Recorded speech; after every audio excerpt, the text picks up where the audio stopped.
আজ পর্দা উঠতে যাচ্ছে চলচ্চিত্র বিশ্বের অন্যতম মর্যাদাপূর্ণ আয়োজন কান চলচ্চিত্র উৎসবের ৭৮তম আসর সাজানো হয়েছে নানা চমকে।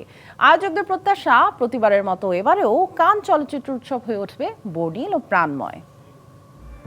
ভূমধ্য সাগর পাড়ে সাজ সাজ রব উঠছে ৭৮তম কান চলচ্চিত্র উৎসবের পর্দা। দক্ষিণ ফ্রান্সের কান শহরের পালে দে ফেস্টিভ্যাল ভবনের গ্র্যান্ড থিয়েটার লুমিয়েরে সকল প্রস্তুতি সম্পন্ন। কান শহর জুড়ে বিভিন্ন স্থানে ঝুলছে উৎসবের অফিসিয়াল ব্যানার, পোস্টার। আগামী ১২ দিন কান হয়ে উঠবে বিশ্ব চলচ্চিত্র প্রেমীদের কেন্দ্রস্থল। হলিউড থেকে বলিউড বিখ্যাত জনপ্রিয় তারকাদের আনাগোনায় ঝলমলে হয়ে উঠবে কানের লাল গালিচা।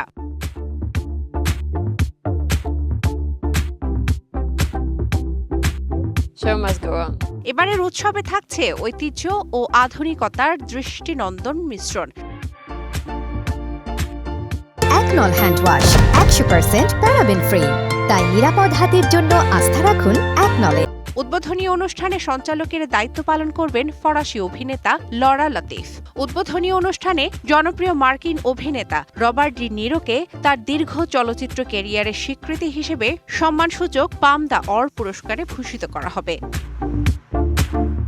উৎসবের পর্দা উঠবে ফরাসি পরিচালক আমেলি বোনিন পরিচালিত কমেডি ড্রামা পার্তির উন জুরো দিয়ে, যার ইংরেজি নাম লিভ ওয়ান ডে।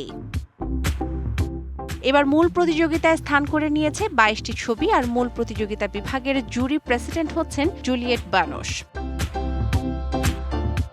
এবারের আসরে উল্লেখযোগ্যভাবে বেড়েছে নারী নির্মাতাদের অংশগ্রহণ। প্রথমবারের মতো পরিচালক হিসেবে আত্মপ্রকাশ করতে যাচ্ছেন দুই খ্যাতিমান অভিনেত্রী স্কারলেট জোহানসন এবং ক্রিস্টেন স্টুয়ার্ট। ১৩ই মে শুরু হওয়া এই উৎসবের সমাপনী হবে ২৪শে মে। শোভন শাহমিন দিশা, ডিবিসি নিউজ ডেস্ক।